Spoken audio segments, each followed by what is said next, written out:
Hey guys, आप सभी लोग का स्वागत है। गाइस, इस वीडियो में आपको मैं एक सच्ची घटना बताने जा रहा हूं, तो आप प्लीज़ इस वीडियो को पूरा देखिए। बहुत समय पहले की बात है। खुनिया गांव के एक 8-10 लोगों की एक मंडली दर्शन हेतु एक काली मंदिर में गई हुई थी। काली का यह मंदिर एक जंगल में था, पर आसपास में बहुत सारी दुकानें, धर्मशाला आदि भी थे। कच्ची पक्की सड़कें भी बनी हुई थी, पर घने उगे जंगल पेड़ पौधे से इस जंगल होने का भान कराते थे। यह काली मंदिर बहुत ही जगता स्थान माना जाता था। यहाँ हर समय भक्तों की भीड़ लगी रहती थी। पर मंदिर के अंदर जाने का समय सुबह 8 बजे से लेकर रात के 8 बजे तक ही था। भक्तों की उमड़ती भीड़ को देखते हुए मंदिर में मुख्य दरवाजे के अलावा एक और दरवाज़ा खोल दिया गया था, ताकि भक्तजन मुख्य मुख्य दरवाजे से दर्शन के लिए प्रवेश करे और दूसरे दरवाजे से निकल जाए। खुनिया गांव की मंडली शाम को 6 बजे दर्शन के लिए मंदिर पहुंची और दर्शन करने के बाद मंदिर के आसपास घूमकर वहां लगे मेले का आनंद लेने लगी। मेले में घूमते घामते यह मंडली अपने निर्भयपन का परिचय देते हुए जंगल में थोड़ा दूर निकल गए। रात होने लगी थी। मंडली का कोई व्यक्ति कहता है कि अब वापस चलते हैं, कल दिन में घूम लेंगे, पर कोई कहता है डर डर रहे हो क्या, इतने लोग हैं, थोड़ा और अंदर चलते हैं, फिर वापस आ जाएगा। ऐसा करते करते यह मंडली उस जंगल में काफ़ी अंदर तक चली जाते। रात के अंधेरे में अब मंडली को रास्ता भी नहीं सूझ रहा था, और न ही मंदिर के आसपास जलती हुई कोई रोशनी दिख रही थी। अब मंडली यह समझ नहीं पा रही थी कि किस ओर चले। खैर, मंडली के एक व्यक्ति ने अपनी जेब से माचिस निकाली और झोले में रखे कुछ कागजों को जलाकर रोशनी कर दी। रोशनी में उस मंडली ने जो कुछ देखा वह बहुत ही भयावह था। आसपास कुछ नर कंकाल भी नजर आ रहे थे और पेड़ पर कुछ अजीब तरह के डरावने जीव जंतु इस मंडली को घूमते नजर आ रहे थे। अब तो इस मंडली के सभी लोग पूरी तरह से चुप थे। कोई कुछ बोलने की हिम्मत नहीं कर पा रहा था। पर हाँ, वह लोग धीरे धीरे एक दूसरे के काफी करीब आकर चिपक गए थे। फिर किसी ने थोड़ी हिम्मत करके कागज की बुझती हुई आग पर वहीं पर कुछ सूखे घास फूस को डाला और फिर आगे थोड़ी थोड़ी तेज हो गई। मंडली ने मन ही मन में निश्चय किया कि अभी कहीं भी जाना खतरे से खाली नहीं है, क्योंकि वह लोग रास्ता भी भूल गए थे और उन्हें समझ में भी नहीं आ रहा था कि किस ओर जाए। अस्तु उन लोगों ने फुसफुसलाकर यह निर्णय लिया कि आज की रात कैसे भी करके यहीं गुजारेंगे और सुबह होते ही यहाँ से निकल जाएंगे। चूंकि यह लोग गांव से थे और इन लोगों को भूत प्रेतों से कई बार पाला भी पड़ा था, इसीलिए थोड़े डरे हुए थे, पर इतना भी नहीं कि यह डरकर चिल्लाने लगे या भागना शुरू कर दे। इस मंडली ने हिम्मत दिखाई और धीरे धीरे करके आग को और तेज करने लगी, क्योंकि अब इस मंडली को लगने लगा कि जरूर यहाँ कुछ बुरी आत्माएं हैं और वह इस मंडली को अपनी चपेट में लेना चाहती है। पर वहाँ की आबोहवा देखकर यह गवई मंडली पूरी तरह से डर गई थी और अंदर से पसीने पसीने भी हो गए थे। पर इस डर को चेहरे पर नहीं लाना चाहती थी, क्योंकि इनको पता था कि डरे डरे तो मरे और डरे हुए लोगों पर यह बुरी आत्माएं और भी असर करती है। मंडली के कुछ लोग एक दूसरे का हाथ कसकर पकड़ लिए थे और पूरी तरह से सतर्क थे। कुछ लोगों ने हनुमान चालीसा आदि भी पढ़ना और हनुमान जी को गुहाराना भी शुरू कर दिया था।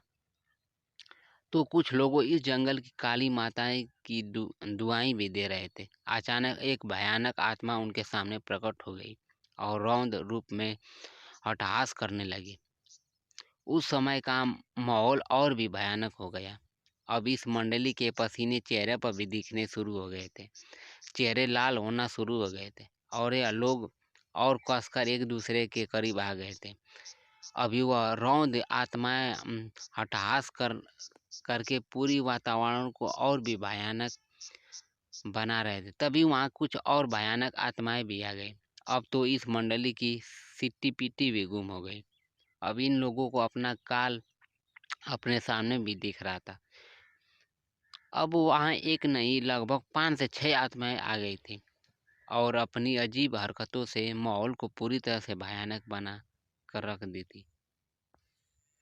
मंडली के एक एक व्यक्ति ने हिम्मत करके कहा, अगर मरना ही है तो इनका सामना करके ही मरेंगे।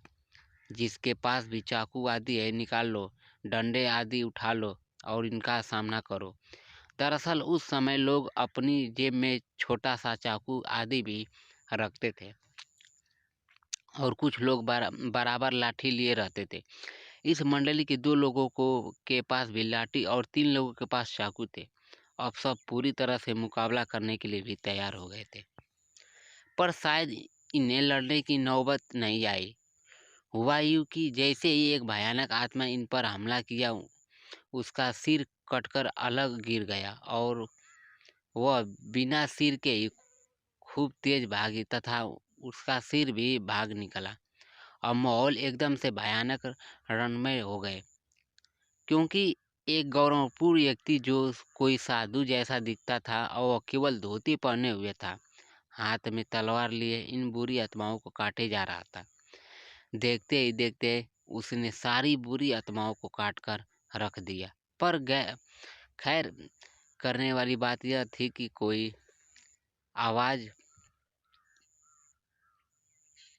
कोई आत्माएं मरी नहीं, पर सब चिल्लाते हुए अजीब-गजीब आवाज़ें करते हुए वहाँ से भाग निकली। अब यह मंडली उस सज्जन महात्माओं के पैरों पर गिर गई और उन्हें धन्यवाद देने लगी। इस मंडली को उस गौरवपूर्ण पराक्रमी महात्माओं ने अपने पीछे आने का इशारा करके आगे बढ़ने लगे। लगभग 10 मिनट तक चलने के बाद यह मंडली एक कुटिया के पास पहुंच चुकी थी। वहां डर का कोई नामो निशान नहीं था। उस महात्मा ने इन लोगों को कुटिया के अंदर आने का इशारा किया। कुटिया में पहुंचकर इन लोगों ने अपना झोरा झंटा रखा और चैन की सांस ली। फिर बाबा ने इशारे से ही इन्हें खाने के लिए पंगत में बैठा दिया। कुटिया के अंदर से एक दूसरे के महात्मा निकले और उन्हें किसी पेड़ के पत्ते को पत्तल के रूप में इन लोगों के आगे रख दिया। फिर क्या था, उस महात्मा ने उस पत्तल पर कुछ अलग अलग पेड़ के पत्ते रखे। ऐसा करते समय इस मंडली को बहुत अजीब लग रहा था, पर किसी में हिम्मत नहीं थी कि बाबा से कुछ पूछे। फिर उस महात्मा ने कमंडल से जल निकाला और कुछ मंत्र बुझाकर छिड़क दिया। अरे यह क्या, अब तो वह पत्ते थाले बन चुके थे और मंडली के हर व्यक्ति इच्छानुसार उसमें पकवान पड़े हुए थे। फिर बाबा का इशारा मिलते ही बिना कोई प्रश्न किए या मंडली जिमने लगी। जिमने के बाद बाबा का इशारा पाकर वह मंडली वहां से सो गई, पर सब सोने का नाटक कर रहे थे। नींद किसी भी आंख में नहीं थी। इस कुटिया में दूर दूर तक डर नहीं था, पर बाबा के कारनामे देखकर इन लोगों को हथपै प्रश्न भी थे और सोच रहे थे कि सुबह बाबा ने इस बारे में जानकारी लेके। सुबह जब सूर्य की किरणें इस मंडली के चेहरे पर पड़ी तो इनकी नींद खुली। मंडली का हर एक व्यक्ति बहुत ही आश्चर्य में था, क्योंकि वहाँ न कोई कुटिया थी और न ही रात वाले बाबा ही थे, और यह लोग भी नीचे वैसे ही घास फूस पर सोए हुए थे। अब इनको समझ में भी नहीं आ रहा था कि वह कुटिया और बाबा कहाँ गए। खैर अब इन लोगों के पास कोई चारा नहीं था। थोड़ा बहुत इधर उधर छानबीन करने के बाद इनको रास्ता भी मिल गया और यह लोग मेले में वापस आ गए। मेले में वापस आने के बाद यह लोग काली माता की पुजारी से मिलकर सारी घटनाएं बताए। पुजारी बाबा ने एक लंबी सांस छोड़ते हुए कहा कि वह दिव्य आत्मा है जो लोग इस जंगल में रहती है, वह केवल रात में ही, और वह भी भूले भटके लोगों को ही नजर आती है और उन्हें रात में आश्रय प्रदान करके फिर पता नहीं कहाँ गायब हो जाती है। उस पुजारी बाबा ने बताया कि ऐसी घटनाएं उन्हें काफ़ी श्रद्धालु सुन चुके हैं। इतना ही नहीं, उन्हें कई बार कई दिनों के उजाले में 9 से 10 लोगों के साथ इस जंगल का कोना-कोना छान मारा, पर कभी भी न महात्मा मिले और न एक ऐसी कोई कुटिया दिखी। खैर वह मंडली तो कुछ और ही करना चाहती थी। इस मंडली ने फिर हिम्मत करके रात को जंगल में निकल गई। मंडली चाहती थी कि उन बुरी आत्माएं सताए और बाबा फिर आकर उनकी रक्षा करे। इसी बहाने यह मंडली यहाँ चाहती थी कि बाबा के देखते ही उनके पैरों पर गिरकर कुछ रहस्यों के बारे में जानकारी ली जाए। बाबा से हाथ जोड़कर प्रार्थना किया जाए कि वे कुछ अनसुलझे प्रश्नों का उत्तर दें। पर यह क्या अभी यह लोग जंगल में ही कुछ ही दूर आगे बढ़े कि जो बाबा रात को पत्थर लाकर रखे थे कि दिख गए और बोले, तुम लोगों के मन मस्तिष्क में क्या चल रहा है मुझे पता है, पर ऐसी भूल मत करो कि कुछ चीज़ों का रहस्य ही रहने दो। और सबसे अहम बात, हम और हमारे गुरुजी का इस जंगल में इसी माता के दर्शन के लिए आए थे, पर रात को जंगल में कुछ डाकुओं ने हमारी हत्या कर दी थी। फिर हम कभी इस जंगल को छोड़कर नहीं गए और रात भर जाकर श्रद्धालुओं को डाकू और बुरी आत्माओं से बचाते रहे। जब बाबा विश्वनाथ ने जय माँ काली का नाम लिया। और तो फ्रेंड, यह कहानी आपको कैसी लगी? अगर अच्छी लगी तो प्लीज़ चैनल को सब्सक्राइब जरूर करें। तो फ्रेंड, अब मिलते हैं नेक्स्ट वीडियो में। तब तक के लिए जय हिंद, जय भारत, वंदे मातरम।